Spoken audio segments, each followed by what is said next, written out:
ठरलं तर मग या मालिकेच्या 23 फेब्रुवारीच्या भागामध्ये अर्जुनने जो ट्रॅप रचलेला आहे तो ट्रॅप अगदी योग्य रीतीने लागू झालेला आहे प्रेक्षकांनो.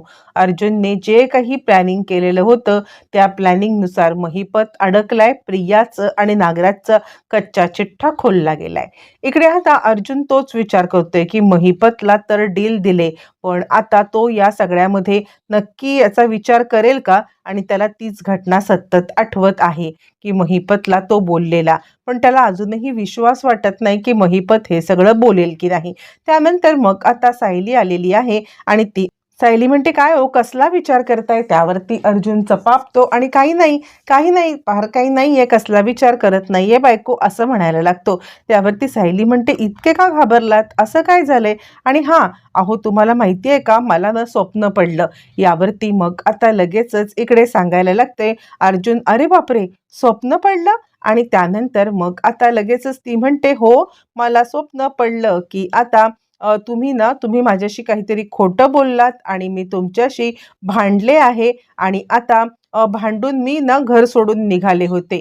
असं म्हटल्यावरती तो आता म्हणायला लागतोय, आता त्याला थोडं अस्वस्थ होतंय आणि ती म्हणते, तुम्ही माझ्यापासून काहीतरी लपवत होतात ना, म्हणून मी हे सगळं केलं. अर्जुन थोडासा गडबडलाय आणि आता तो थोडासा विचार करायला लागला. सायली म्हणते, काय झालं? अचानकपणे तुमची चोरी पकडली गेली, अशा पद्धतीने का हे झालेला आहात तुम्ही? त्यावरती मग आता अर्जुन सांगायला लागतो, नाही नाही, काही नाही, मी ज्या वेळेला खऱ्या अर्थाने इकडे गेलो होतो ना, म्हणजे मार्केटमध्ये, भाजी मार्केटमध्ये, त्यावेळेला मग आता मी विचार केला होता की भाजी घेईन, पण तिकडे एक विचित्र पद्धतीची भाजी मला दिसली. यावरती सायली म्हणायला लागते, कसली भाजी? त्यावरती मग आता तो सांगायला लागतो, अगं कसली नाही, तुला माहिती आहे का, एक लाकडासारखी भाजी होती. मी तिला म्हटलं, काय लाकूड काय विकताय तुम्ही? त्यावरती मग आता ती मला म्हणायला लागली की नाही, लाकूड नाही, ते काय सुगरण नाही, नाही सुरण आहे.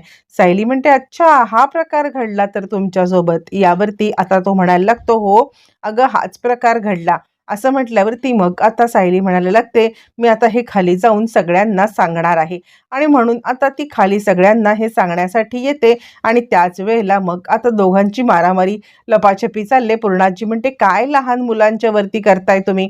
त्यावरती मग आता सायली घडलेला किस्सा सांगते, आई, आजी हे भाजी आणण्यासाठी गेले होते आणि भाजी आणायला त्यांना आता सुरण की लाकूड ओळखू नाही आलं. अर्जुन म्हणतो, नाही नाही, मला येतं सुरण आणि लाकूड ओळखू.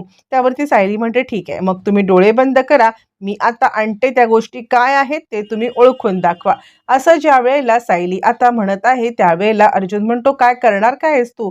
यावरती सायली म्हणते, काही करणार नाहीये, तुम्ही फक्त आणि फक्त तुमचे डोळे बंद ठेवा आणि आता मी काय करते ते लक्ष द्या. असं म्हणत ती सुरण आणि एक लाकडाचा ठोकळा अशा दोन गोष्टी आणून ठेवते आणि ती सांगायला लागते, ओळखा आता कोणतं सुरण आहे आणि कोणतं लाकूड आहे ते सांगा बरं मला. असं म्हटल्यावरती अर्जुन थोडासा गडबडलेला आहे आणि आता तो म्हणतोय, नाही, काय हे लाकूड ते लाकूड, त्याची सगळी भांबेरी उडालेली आहे, घाबरगुंडी उडालेली आहे. बरं, हे सगळं चालू असताना मग आता सायली म्हणते, तेच सांगण्याचा प्रयत्न करते, तुम्हाला काही ओळखूच येत नाही. बरं, हा सगळा प्रकार चालू असताना प्रिया तमाशा करायला खाली आलेली आहे आणि तमाशा करत आता इकडे प्रिया तिथे उभी आहे आणि त्यानंतर मग आता ती सांगते, कोण गेलं होतं माझ्या रूममध्ये? माझ्या रूममध्ये जायची कुणाची हिंमत झाली? कामाच्या कपाटाला हात लावला होता. असं म्हटल्यावरती प्रियावरती सगळेजण चिडलेत आणि काय चाललंय तुझं? म्हणजे आता काय तुझ्या रूम मधनं गेलंय असं मोठं? यावरती प्रिया म्हणते, माझ्या इथले कपाट सगळं अस्ताव्यस्त केलेलं होतं आणि सगळ्या कपाटामधल्या वस्तू इकडे तिकडे केलेल्या होत्या आणि माझ्या वस्तू गेल्या असत्या मग. यावरती चिडलेली पूर्णाजी सांगते, काय गेलं तुझं? तू सांग बरं. आता प्रिया गडबडले, काय सांगणार? कारण त्याच्यामध्ये महिपतचा फोन होता.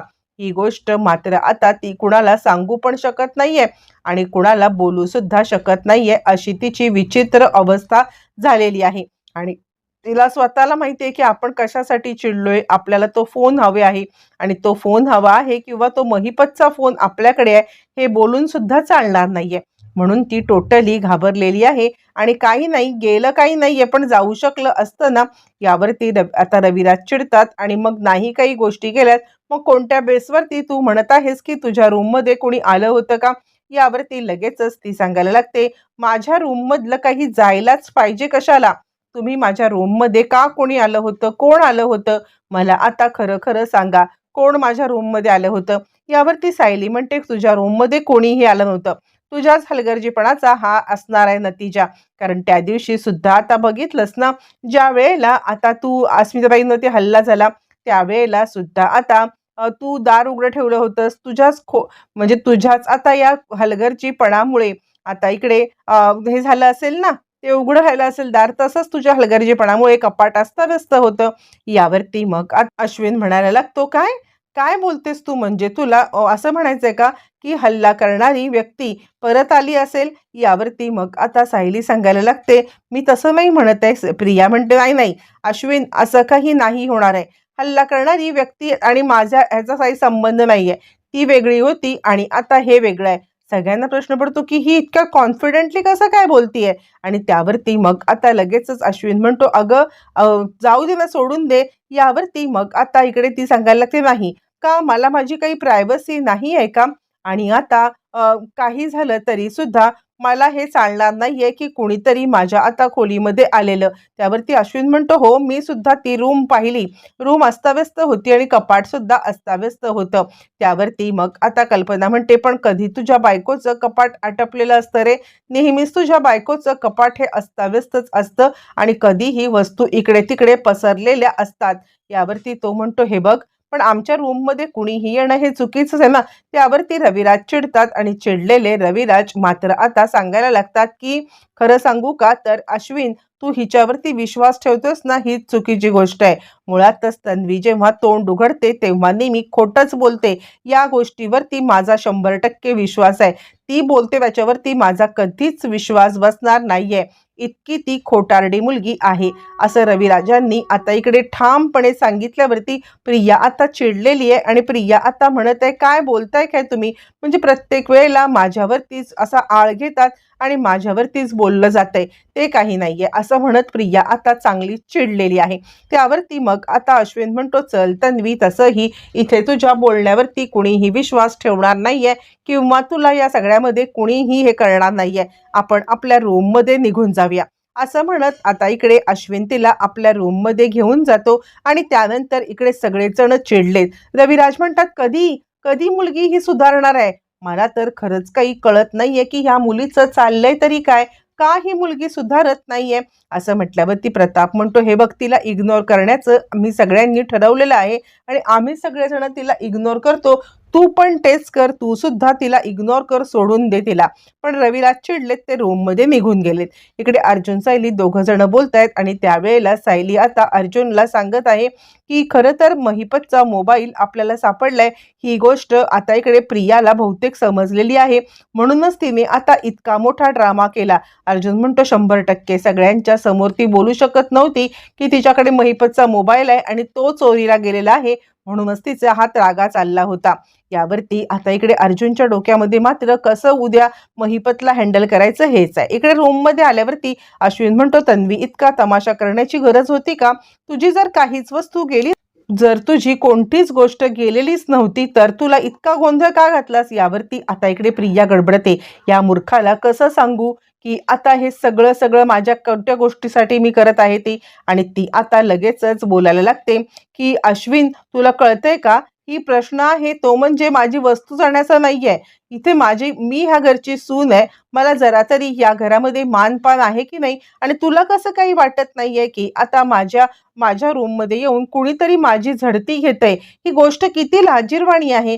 त्यावरती तो म्हणतो, "कळतंय मला, पण कधी-कधी तुझं वागणं सुद्धा इतकं चुकीचं असतं ना, की मला कळतच नाहीये, की तुझ्यावरती विश्वास ठेवावा की ठेवू नये. तू जे वागतेस ते बरोबर आहे की चुकीचं आहे? कधीतरी तुझं मला नाटक वाटतं." आता हे सगळं बोलल्यावरती प्रिया रडण्याची ॲक्टिंग सुरू करते, जेणेकरून थोडीफार तरी सिम्पती मिळावी. आणि त्यानंतर मग लगेचच अश्विन पिघळतो आणि तिला म्हणतो, "अगं, मी बोलतोय ना तुला, कधी-कधी तुझं नाटक वाटतं, पण हे जे काही करतात ना तुझ्यासोबत, ते काही मला खरंच आवडत नाहीये. मी तुझ्या बाजूनेच आहे, तू विचार करू नकोस." असं म्हणत तो तिला सिम्पती पण देतोय. प्रिया विचार करते, "बास, इतकंच करत राहा. मी जे म्हणेन तसं वागत राहा, बास. मला बाकी काहीच नकोय." इकडे तोपर्यंत नागराज विचार करतोय, त्या अर्जुन सुभेदारनी मला तर अडकवलंय. महिपत विचार करतोय, की नागराजला पण अडकवलंय आणि मला पण अडकवलंय. तो साक्षीला अडकवायला बिलकुल कमी करणार नाहीये. काय करू? मला साक्षीपर्यंत माझा निरोप काहीही करून पोचवायलाच पाहिजे असा तो विचार करतोय. आणि त्यानंतर मग आता लगेचच तो एका हवालदाराला बोलवतोय आणि हे बघ, एक चिठ्ठी तुला लिहून देतोय. ही चिठ्ठी जर का तू आता माझ्या पोरीपर्यंत म्हणजे एका ठिकाणापर्यंत पोहोचवलीस ना, तर आता मालामाल करून टाकीन तुला. तो हवालदाराला चिठ्ठी देणार तितक्यात नागराज तिथे म्हणतोय, चिठ्ठीची काही गरज नाहीये, माझ्याकडे मोबाईल आहे, मोबाईलवरती बोलायचं असेल तर बोलून घे महिपत शेठ. इकडे तोपर्यंत अर्जुनच्या डोक्यामध्ये तेच चालू आहे.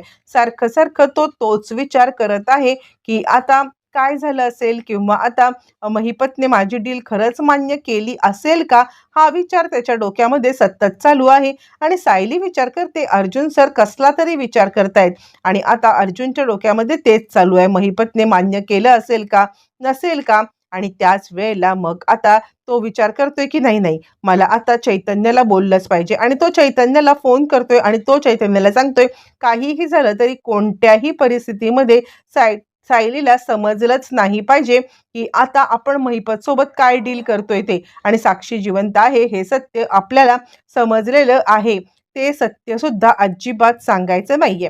असं म्हटल्यावरती मग आता लगेचच इकडे चैतन्य म्हणतो, ठीक आहे, पण तू जे काही करतोयस ते बरोबर आहे का. अर्जुन म्हणतो, हे बघ, मी तुला एक गोष्ट सांगू का, खरं सांगायचं तर आता मी ही डील करतोय, म्हणजे आता ही जी काही डील आहे ना आपली, ही डील का म्हणजे आपण सांगितलंय त्याला की साक्षी जिवंत आहे हे आम्ही सांगणार नाही आहोत, पण आता तू सुद्धा आमची मदत कर. ही सायलीला कळली तर सायली मला कधीच ही डील करू देणार नाहीये, किंवा सायली माझी ही गोष्ट कधी मान्य सुद्धा करणार नाहीये.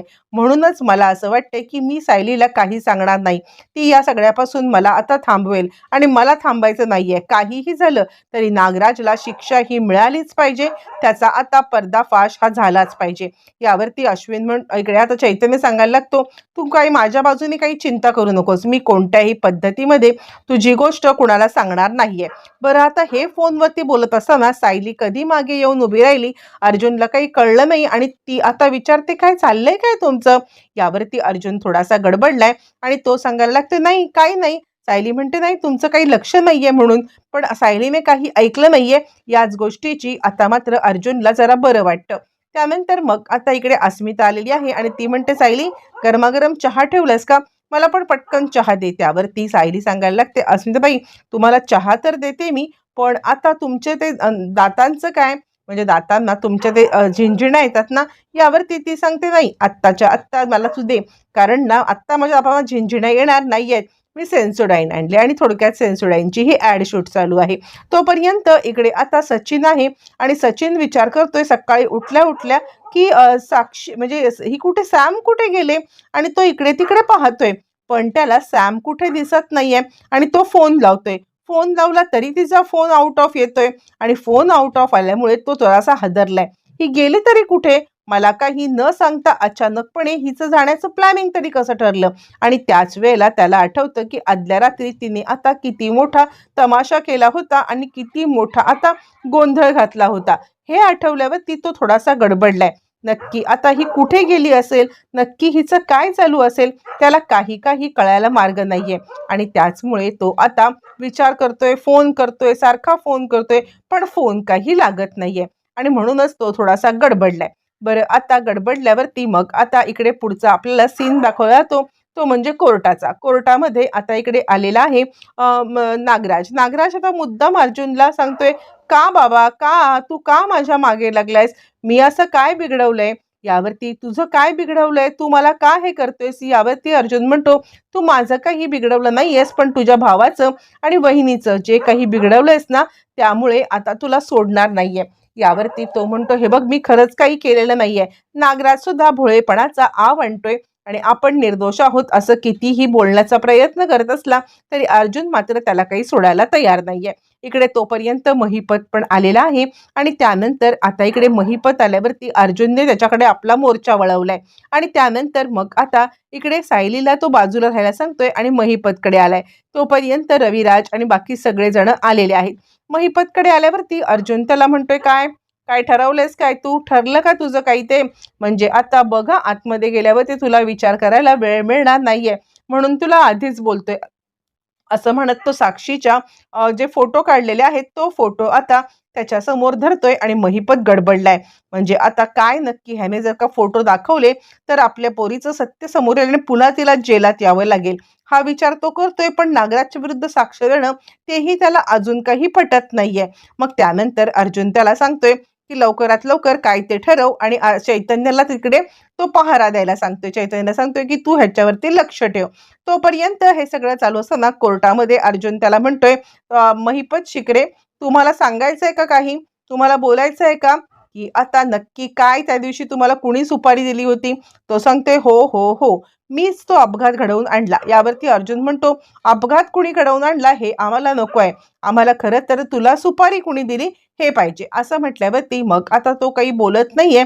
मग अर्जुन सांगतो, ठीक आहे, आत्ताच्या आत्ता हे सगळे जे हे आहेत ना, म्हणजे आत्ताच्या आत्ता हे जे फोटो आहेत ते लगेचच एन्व्हलप मी आता कोर्टात देतो. एन्व्हलप कोर्टात देण्यासाठी तो आता ते काढतो. ज्या वेळेला ते एन्व्हलप त्याने काढलंय आणि त्याच वेळेला महिपत बोललाय, मी सगळं खरं सांगतोय. आता महिपत सगळं सत्य कसं सांगणार आणि सगळं सत्य समोर आल्यावरती नागराज प्रियाचे कसे भंबेरी उडणार, सगळं येणाऱ्या भागात कळणार.